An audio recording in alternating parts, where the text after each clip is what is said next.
If you think marriage is about happiness, you are a stupid person. And if you're getting divorced because you think God wants you to be happy, you are a fool. These are things that make you happy. Finding a cookie that you like in your lunchbox, seeing the sunrise, finding $20 extra in your wallet. The point is, happiness is fleeting. It is not something that you chase after. The thing that you need to chase after is God. Let me explain something between happiness and joy. Joy is one of the fruits of the Spirit. Joy is something that we don't have a lot of. Do you want to know the difference between joy and happiness? The difference is this. Both of my grandfathers died in the past year. And one of the things at the funeral that everyone had was complete sadness to see two godly men pass away. These men have been married for longer than I've been alive. They never stepped out on a woman. They never were divorced and remarried. They were the epitome of godly examples for a godly man. And it was sad to see them go. But everybody at the funeral that knew them, that knew their relationship with God, had joy. Had joy that they weren't suffering anymore. Had joy that they finally get to be with God. That they see Jesus face to face now. That they get to spend eternity in heaven. That's the difference between joy. Here's another difference between joy and happiness. When Peter was beat in the streets for preaching the gospel, he was not happy he got hurt. He didn't like the pain. He wasn't Rihanna where he liked the whips and chains.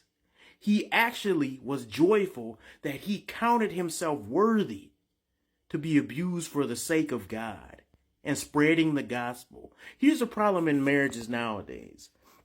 People think it's somebody else's job to keep you happy.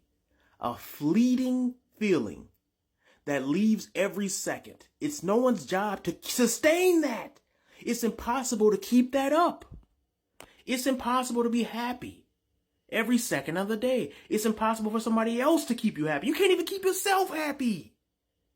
But joy lasts forever. Here's some of the things me and my wife have been through. When we had lack of money, we couldn't pay our bills, we still had joy.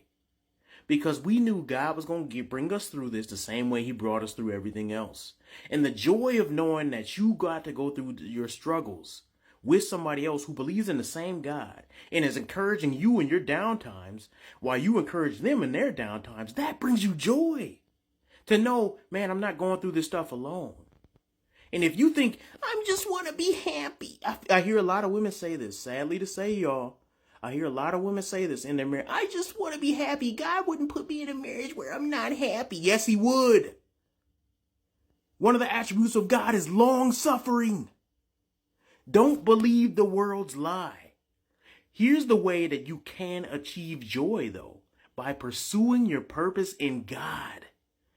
Happiness is not something you grasp. Happiness is like a sidebar. Happiness is something that comes on the side of pursuing God.